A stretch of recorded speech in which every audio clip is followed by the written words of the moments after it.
तो प्रभात बच्चों, आज हम आपकी पाठ्य पुस्तक हिंदी के अध्याय 10 का अध्ययन करेंगे, जिसका शीर्षक है क्रिया। तो चलिए पाठ को पढ़ते हैं, जानते हैं क्रिया शब्दों के बारे में क्या होते हैं, कैसे हम उनको व्याकरण के अंतर्गत प्रयोग करते हैं। पाठ को शुरू करते हैं। अध्याय 10 क्रिया। पढ़िए और समझिए। तो बच्चों, यहाँ पर आपको चित्र दिखाई दे रहा है। चित्र में बहुत सारे हैं, इसमें प्राणी दिख रहे हैं। ठीक है, कुछ बच्चे पतंग उड़ा रहे हैं, दो महिलाएं आपस में बातचीत कर रही हैं, बच्चे दौड़ लगा रहे हैं, चिड़िया चहचहा रही है और बच्चा नीचे गिर गया। तो ये सारे। आओ बच्चों, देखे पार्क में क्या क्या हो रहा है। बच्चे पतंग उड़ा रहे हैं, दो लड़कियां दौड़ रही हैं, एक युवक व्यायाम कर रहा है, महिलाएं बेंच पर बैठी हैं और बातें कर रही हैं, पक्षी अपने घोंसले में बैठे हैं, चारों ओर हरियाली छाई है। तो ये सारा कुछ हो रहा है। उपयुक्त वाक्यों में रंगीन छपे शब्दों से किसी ना किसी काम के होने या करने के बारे में पता चल रहा है। काम के होने या करने का बोध कराने वाले शब्द क्रिया कहलाते हैं, जैसे देखना, सुनना, पढ़ना। तो बच्चों, हमने यहाँ पर बहुत सारे वाक्य पढ़े जो कि चित्रों से संबंधित है। यहाँ पर रंगीन छपे हुए शब्द आए हैं। उड़ा रहे हैं, दौड़ रही है, कर रहा है, बातें कर रही हैं, बैठे हैं, छाई है। तो इन सभी शब्दों से हमें क्या पता चल रहा है कि क्या तो काम किया जा रहा है या फिर हो रहा है। तो जो काम करने का होना बताते हैं जो शब्द, या फिर जिससे काम करने का पता चलता है, उन शब्दों को क्रिया कहा जाता है। तो यहाँ पर क्रिया के बिना कोई भी वाक्य पूरा नहीं होता। ये बात ध्यान रखेंगे कि कोई भी वाक्य अगर हमें पूरा करना है तो उसमें क्रिया लगानी जरूरी है। क्रिया के बिना हमारा वाक्य पूरा नहीं होता। लिखना, गाना, हंसना, रोना आदि सभी क्रियाएं हैं। तो जितनी भी लिखना हो गया, गाना हो गया, पढ़ना, रोना, तैरना, उठना, बैठना, सभी क्रियाएं हैं। आइए एक बार फिर समझते हैं। जो हमने ऊपर समझा था फिर से समझेंगे। जिस शब्द से किसी काम का करना या होना पाया जाए उसे क्रिया कहते हैं। जैसे सुधीर खाना खाता है, सुनील सोता है। यहाँ खाता है और सोता है शब्द क्रिया है, क्योंकि ये किसी काम के करने या होने को बता रहे हैं। तो शब्द का ऐसा रूप जिससे हमें पता चलता है कि कोई काम किया जा रहा है या फिर हो रहा है, क्रिया कहलाता है। जैसे हमने उदाहरण देखा, सुधीर खाना खाता है, सुनील सोता है। तो खाता है, सोता है से क्या पता चल रहा है कि कोई काम किया जा रहा है, या फिर कोई काम अगर स्वयं भी हो रहा है। जैसे बरसात, जैसे हमके बरसात हो रही है, धूप निकल रही है, तो ये काम हम नहीं कर रहे होते, स्वयं हो रहे होते हैं। तो ये भी क्रिया में ही आते हैं।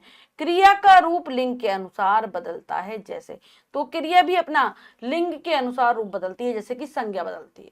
ठीक है, जैसे कबूतर उड़ता है, राजा सिंहासन पर बैठा है, दोनों पुल्लिंग है। रानी सिंहासन पर बैठी है, तितली उड़ती है, तो ये स्त्रीलिंग है। तो लिंग बदलता है। तो यहाँ पर जैसे पहले उड़ता है तो यहाँ पर उड़ती है हो गया, लिंग परिवर्तन हुआ। बैठा है, लिंग परिवर्तन हुआ तो बैठी है हो गया। क्रिया का रूप वचन के अनुसार बदलता है। तो क्रिया वचन के अनुसार भी अपना रूप परिवर्तित करती है। जैसे लड़का खेलता है, कुत्ता भौंकता है, एक वचन है। लड़के खेलते हैं, कुत्ते भौंकते हैं, ये बहुवचन है। तो यहाँ पर खेलता का क्या हो गया, खेलते, भौंकता का क्या हो गया, भौंकते, और है में भी बिंदु लग गए। तो ये वचन के अनुसार भी हमारी क्रिया परिवर्तित होती है। अब आता है क्रिया के भेद। क्रिया के दो भेद होते हैं। क्रिया यानी कि कितने प्रकार की क्रिया होती है। पहली है हमारी सकर्मक क्रिया और दूसरी है अकर्मक क्रिया। सकर्मक क्रिया, अकर्मक क्रिया, ये हमारी क्रिया के दो भेद हैं। पहली है सकर्मक क्रिया, इसके बारे में पढ़ते हैं। सागर पुस्तक पढ़ता है, सविता पत्र लिखती है, किसान खेत जोत रहा है। जिन क्रियाओं के साथ कर्म की आवश्यकता होती है उन्हें सकर्मक क्रिया कहते हैं। जहां कर्म दिया होता है वहां सकर्मक क्रिया होगी। जैसे ऊपर के वाक्यों में पढ़ता है, लिखती है और जोत रहा है, क्रियाएं सकर्मक क्रियाएं हैं। पढ़ता है का कर्म है पुस्तक। सागर क्या पढ़ता है, पुस्तक पढ़ता है। तो पढ़ता है का कर्म क्या है, पुस्तक। लिखती है का कर्म पत्र है। लिखती है, क्या लिखती है, पत्र लिखती है। जोत रहा है का कर्म खेत। जोत रहा है, क्या जोत रहा है, कर्म जोत, कर्म है इसका, खेत जोत रहा है। यदि कर्म ना भी हो तो क्या, प्रश्न का उत्तर इन क्रियाओं से मिलता है। अगर मतलब हमें कर्म का पता चलाना हो तो हम जो क्रिया है उसके साथ क्या लगाकर प्रश्न करते हैं। जैसे क्या पढ़ता है, क्या लिखती है, क्या जोत रहा है। तो जो उत्तर आ जाएगा वही बच्चों कर्म होगा, और जहां कर्म होता है वो सकर्मक क्रिया होती है। अब आती है अकर्मक क्रिया। तो यहाँ पर चित्र है और उनके नीचे वाक्य है। वरुण जा रहा है, तान्या सो रही है, प्रज्ञा हंस रही है। जिन वाक्य क्रियाओं के साथ कर्म की आवश्यकता नहीं होती उन्हें अकर्मक क्रिया कहते हैं। मतलब जहां कर्म की जरूरत ही ना हो वो अकर्मक है, बिना कर्म वाली क्रियाएं। ऊपर के वाक्यों में जा रहा है, सो रही है और हंस रही है अकर्मक क्रिया हैं।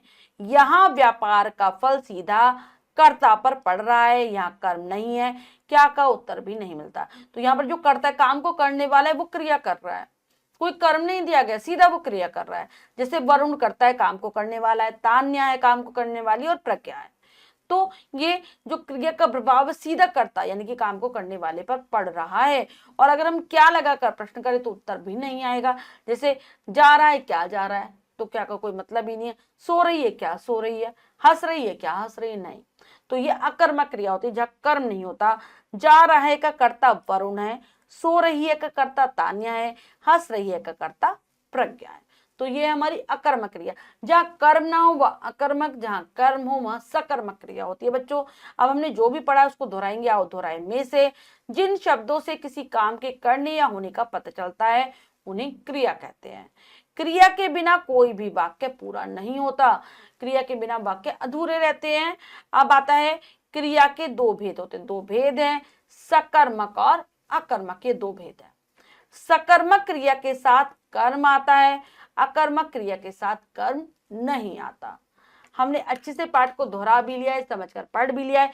करेंगे अभ्यास कार्य। आओ देखें क्या सीखा। कि कलम उठाइए। में से पहला प्रश्न है, क्रिया किसे कहते हैं, उदाहरण सहित बताइए। तो यहाँ पर आप लिख देंगे कि जिन शब्दों से किसी काम के करने या होने का पता चलता है उन्हें क्रिया कहते हैं।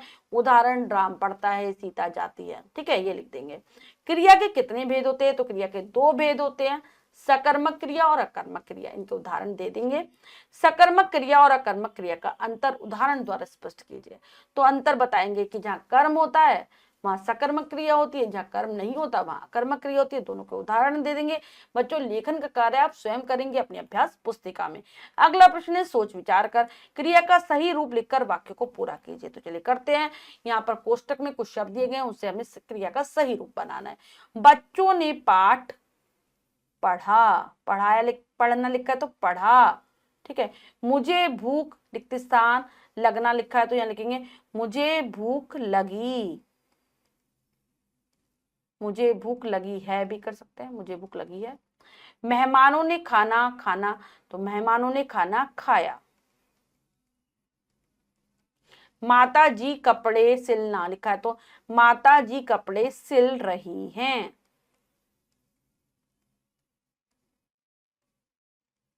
तो बच्चों हमने पाठ को बहुत अच्छे से समझकर पढ़ा और अभ्यास कार्य किया। इसके अतिरिक्त जो भी कार्य है वो आप स्वयं करेंगे। बच्चों आज हमने पाठ के माध्यम से क्रिया के बारे में जाना।